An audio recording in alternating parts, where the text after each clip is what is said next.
सुनिए काव्य ग्रंथ, मंत्र, श्लोक, स्तोत्र, भजन एवं धर्म के साथ जुड़ी कथाएं। भक्ति से आत्मशक्ति। कस्तूरी तिलकं ललाटे पटले वक्षस्थले कौस्तुभं नासाग्रे वरिमौक्तिकं करतले वेणुकरे कंकणम् शर्वाङ्गे हरिचन्दनं सुललितं कण्ठे च मुक्तावली गोपस्त्री परिवेष्टितो विजयते गोपालचूडामणिम् एकदन्ताय विद्महे वक्रतुण्डाय धीमहि तन्नो दन्ती प्रचोदयात्। आज मैं श्रीमद् भागवत महापुराण के प्रथम खंड के पंचम स्कंद के अतः चतुर्विंशोऽध्याय 24वां अध्याय हिंदी में आरंभ करता हूँ, जिसका विषय है राहु आदि की स्थिति। अतलादि नीचे के लोकों का वर्णन का के रूप में यहाँ आरंभ करता हूँ।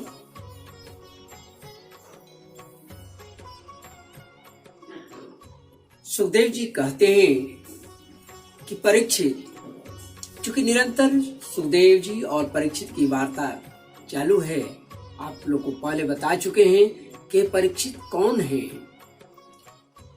ये उत्तरानंदन के नाम से भी जाने जाते हैं, चूंकि अभिमन्यु के पुत्र परीक्षित हैं। ये उत्तरा उनकी पत्नी है अभिमन्यु का, और परीक्षित की मां है। तो इन्हें तक्षक नाग डसने वाला है 7वें दिन, जिसके फलस्वरूप इन्होंने सुखदेव जी को से निवेदन किया और उन्हें भगवान कृष्ण की कथाओं का, लीलाओं का चर्चा सुनना शुरू किया, जिसमें ये 7 दिन में ये पूरी कथा समाप्त हुई है, जो सप्ताह श्रवण के नाम से भी जाना जाता है। तो सुखदेव जी कहते हैं कि परीक्षित लोगों का कथन है कि सूर्य से 10,000 योजन नीचे, सूर्य से 10,000 योजन नीचे राहु नक्षत्रों के समान घूमता है। इसने भगवान की कृपा से ही देवत्व और ग्रहत्व प्राप्त किया है। स्वयं या सिंह का पुत्र असुराधम होने के कारण किसी प्रकार इस पद के योग्य नहीं है, फिर भी इसके जन्म और कर्मों का हम आगे वर्णन करते हैं, ऐसा सुखदेव जी कहते हैं। सूर्य का जो यह अत्यंत तपता हुआ मंडल है, उसका विस्तार 10,000 योजन बतलाया गया है। 10,000 योजन बतलाया गया है। इसी प्रकार चंद्रमंडल का विस्तार 12,000 योजन है, और राहु का जो मंडल है वह 13,000 है। इसका विस्तार 13,000 योजन है। अमृत पान के समय राहु देवताओं के भेष में सूर्य और चंद्रमा के बीच में देवता बनकर बैठा था। उस समय सूर्य और चंद्रमा ने इसका भेद खोल दिया था, भेद बतला दिया, भेद पकड़ जान गए थे, इसलिए बतला दिया। उस बैर को याद करके यह राहु अमावस्या और पूर्णिमा के दिन उन पर आक्रमण करता है। यह देखकर भगवान ने सूर्य और चंद्रमा की रक्षा के लिए उन दोनों के पास अपना प्रिय आयुध, जो सुदर्शन चक्र है भगवान नारायण का, सुदर्शन को नियुक्त कर दिया है, और वह निरंतर घूमता रहता है। इसीलिए राहु उसके असह्य तेज से उद्विग्न और चकित होकर के मुहूर्त मात्र में, कुछ समय में ही वह वापस लौट जाता है। उसके मुहूर्त मात्र में ही वह उनके सामने टिक नहीं पाता है, और अचानक वह लौटना पड़ता है उसे। उसके उतनी देर उनके सामने ठहरने को ही, जितना देर राहु ठहरता है सूर्य या चंद्रमा के समीप, तो उसी को लोग ग्रहण के नाम से जानते हैं, उसे ग्रहण कहते हैं। राहु से 10,000 योजन नीचे सिद्ध, चारण और विद्याधर आदि के स्थान है। उनके नीचे जहां तक वायु की गति है और बादल दिखाई देता है, अंतरिक्ष लोक है या यक्ष, राक्षस, पिशाच, प्रेत और भूतों का विहार स्थल है। उससे नीचे 100 योजन की दूरी पर यह पृथ्वी है, जहां तक हंस, गिद्ध, बाज और गरुड़ आदि प्रधान प्रधान पक्षियां उड़ सकते हैं, वहीं तक इसकी सीमा है। पृथ्वी के विस्तार और स्थिति आदि का वर्णन तो हो ही चुका है। इसके भी नीचे आतल, बीतल, सुतल, तलातल, महातल, रसातल और पाताल, ये 7 जो हैं, इनके नाम, ये 7 नाम वाले भूविवर यानी क्या कर सकते हैं, भूगर्भ स्थित बिल या लोक कहिए। तो ये भूविवर जो हैं, ये एक के नीचे एक 10-10 हजार योजन की दूरी पर स्थित है और इसमें से प्रत्येक की लंबाई चौड़ाई भी 10-10 हजार योजन ही है। ये भूमि के बिल भी एक प्रकार के स्वर्गीय है। इसमें स्वर्ग से भी अधिक विषय भोग, ऐश्वर्य, आनंद, संतान सुख और धन संपत्ति है। यहाँ के वैभव पूर्ण भवन, उद्यान और क्रीड़ा स्थलों में दैत्य, दानव और नाग तरह तरह की मायामयी क्रीड़ाएं करते हुए निवास करते हैं। वे सब गृहस्थ धर्म का पालन करने वाले हैं। उनके स्त्री, पुत्र, बंधु, बांधव और सेवक लोग हैं, उनसे बड़ा प्रेम रखते हैं और सदा प्रसन्नचित्त रहते हैं। उनके भोगों में बाधा डालने वाले की इंद्रादि में भी सामर्थ्य नहीं है। महाराज, इन बिलों में मायावी मैं दानव की बनाई हुई अनेकों पूरियां शोभा से जगमगा रही है, जो अनेक जाति की सुंदर सुंदर श्रेष्ठ मणियों से रचे हुए हैं। चित्र विचित्र भवन है, परकोटे हैं, नागद्वार हैं, सभा भवन है, मंदिर हैं, बड़े बड़े आंगन हैं और घरों से सुशोभित है, गृहों से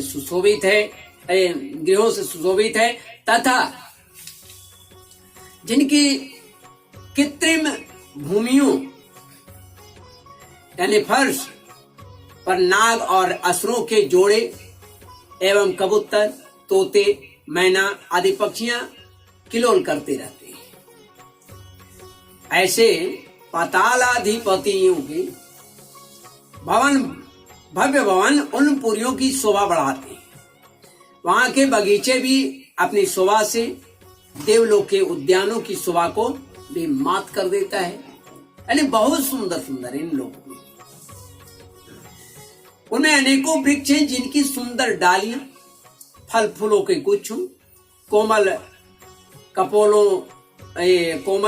कोपलों के भार से या झुकी रहती है तथा जिन्हें तरह तरह की लताओं ने अपने अंग पास में बांध रखा है, लपेट रखा है। वहां जो निर्मल जल से भरे हुए अनेकों जो जलाशय हैं, उसमें विविध प्रकार के पक्षियां विहंगों के जोड़े विलास करते रहते हैं।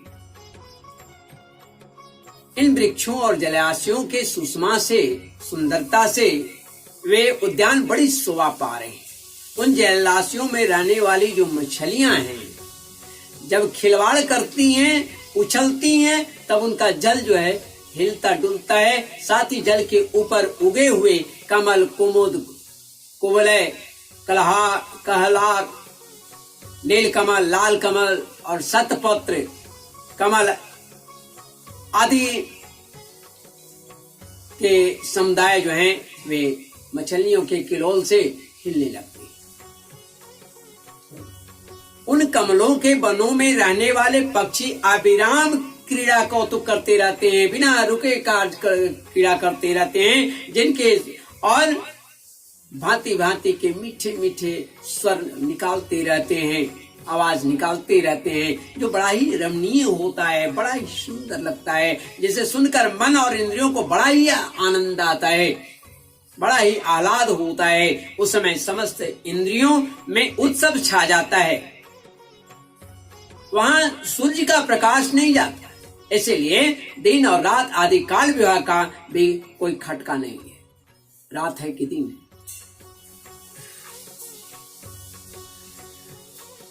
वहां के संपूर्ण अंधकार को बड़े बड़े नागों के मस्तकों की जो मणियां हैं वही दूर कर देती है। इन लोकों के निवासी जन औषधि, रस, रसायन, अन्न, पान और स्नान आदि का सेवन करते हैं। वे सभी पदार्थ जो है दिव्य होते हैं। इन दिव्य वस्तुओं के सेवन से उन्हें मानसिक या शारीरिक रोग नहीं होता है। शरीर पर में चेहरे पर झुर्रियां नहीं पड़ती, बाल पक जाना, बुढ़ापा आ जाना, देह का कांतिहीन हो जाना, शरीर में दुर्गंध आना, देह पसीना चूना या छूटना, थकावट अथवा शिथिलता आना तथा आयु के साथ साथ शरीर की अवस्था का बदलना, ये जो मनुष्यों में होता है, जीवों में होता है, ये वहां नहीं होता है। ये सभी उन पर लागू नहीं होता है। वे सदा सुंदर, स्वस्थ और शक्तिमान बने रहते हैं, क्योंकि औषधियां युक्त पदार्थों का सेवन, भोजन आदि करते हैं, रसपान करते हैं। वे सदा जवान रहते हैं। वहां उन पुण्य पुरुषों की भावना भगवान के तेज से, उन पुण्य पुरुषों की भगवान के तेज रूप सुदर्शन चक्र के सिवा और किसी साधन से मृत्यु संभव नहीं है। अगर उनका वध होगा, मृत्यु होगी, तो भगवान के ही चक्र से होगा, अन्यथा भगवान की प्रसन्नता बनी रही तो वह जुगों जुगों तक अपना भोग भोगते रहती। सुदर्शन चक्र के तो आते ही भय के कारण असुर रमणिया का गर्भपात तक हो जाता है, गर्भस्राव हो जाता है। तो अच्छा, गर्भस्राव और गर्भपात का अंतर आप समझते? यहाँ पर सुदर्शन चक्र के आते ही भय के कारण असुर रमणियों का गर्भस्राव और गर्भपात हो जाता है। तो ये क्या है? तो जो चौथे माह में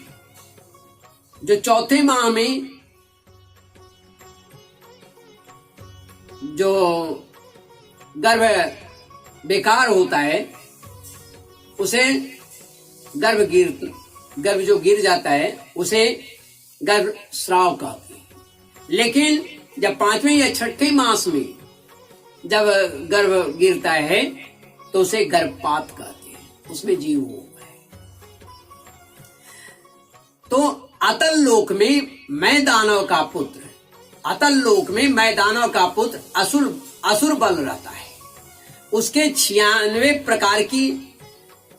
प्रकार की माया रची है। उसमें से कोई कोई आज भी मायावी पुरुषों में पाई जाती है। उसने एक बार जमाई ली थी, उस समय उसके मुख से स्वैरिणी क्या है? तो केवल अपने वर्ण के पुरुषों से रमन करने वाली, केवल अपने वर्ण के पुरुषों से भी ही रमन करने वाली जो होती है उसे स्वैरिणी कहते हैं। कामनी किसको कहते हैं? अन्य वर्णों के पुरुषों से भी समागम करने वाली कामिनी कहलाती है। और एक होता है पुंसली। तो पुंसली कौन है? जो अत्यंत चंचल स्वभाव वाली होती है। तो ये 3 प्रकार की स्त्रियां उत्पन्न हुई। एक का नाम था स्वैरिणी, एक था कामिनी और एक पुंसचली है। तो ये 3 प्रकार की स्त्रियां उत्पन्न हुई। ये उस लोक में रहने वाले पुरुषों को हाटक नाम का रस पिलाकर संभोग करने में समर्थ बना लेती है और फिर उनके साथ अपनी हाव भावमयी चितवन, प्रेममयी मुस्कान, प्रेमालाप, आलिंगन आदि के द्वारा यथेष्ट रमन करती है।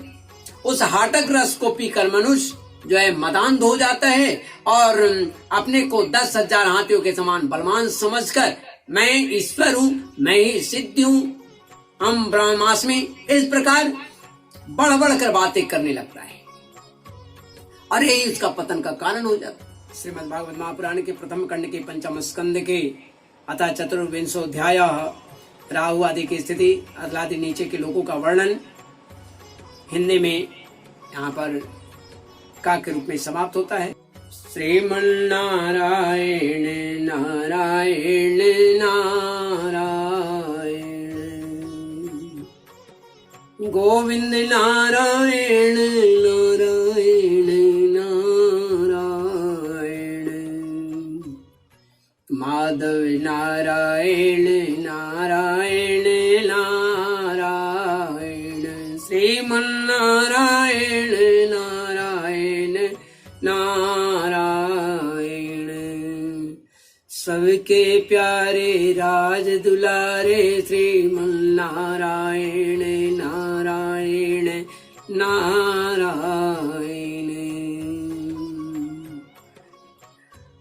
दधिमो माखन मुकुल पटाए किलकत भागे श्रीमन्नारायण नारायण नारायण, हरि हरि नारायण नारायण नारायण।